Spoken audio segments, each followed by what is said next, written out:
السلام علیکم ورحمۃ اللہ وبرکاتہ۔ بسم اللہ الرحمن الرحیم۔ اللہم صلی علی محمد وعلی آل محمد کما صلیت علی ابراہیم وعلی آل ابراہیم انک حمید مجید۔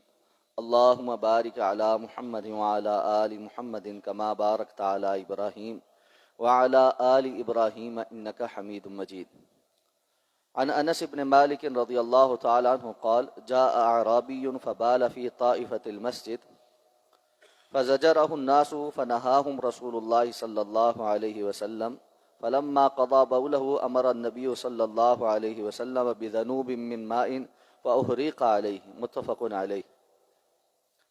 حضرت انس بن مالک رضی اللہ تعالی عنہ بیان فرماتے ہیں کہ ایک دیہاتی آدمی مسجد کے ایک کونے میں پیشاب کرنے لگا تو لوگوں نے اس کو ڈانٹا۔ آپ صلی اللہ علیہ وسلم نے لوگوں کو اس کو ڈانٹنے سے روکا، اور جب وہ اپنی ضرورت پوری کر چکا تو آپ صلی اللہ علیہ وسلم نے پانی کا ایک بڑا برتن منگوایا اور جو اس نے وہاں گندگی پھیلائی تھی اس کے اوپر وہ بہا دیا۔ یہ حدیث متواترہ صحیح بخاری اور صحیح مسلم کی متفق علیہ روایت۔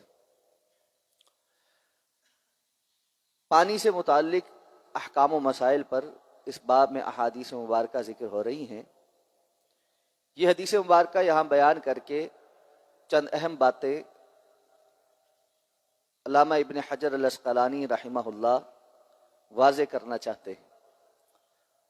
سب سے پہلے تو یہ کہ یہ حدیث مبارکہ یہاں پر مختصر ہے، دوسری جگہوں پر دیگر حدیث کی کتب میں اس میں کچھ تفصیل بھی ہے۔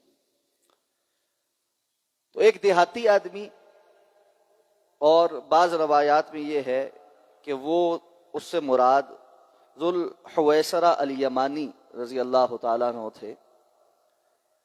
معلوم ہے کہ عربوں کا جو قبائلی سسٹم تھا اس میں بدوی اور دیہاتی لوگ بھی تھے، اور یہ وہ لوگ تھے جو تہذیب اور تمدن کو نہیں جانتے تھے، صحرا میں ادھر ادھر نقل مکانی کرتے رہتے تھے۔ ان کو نہیں معلوم تھا کہ چیزوں کی کوئی تعظیم بھی ہوتی ہے اور ان کے متعلق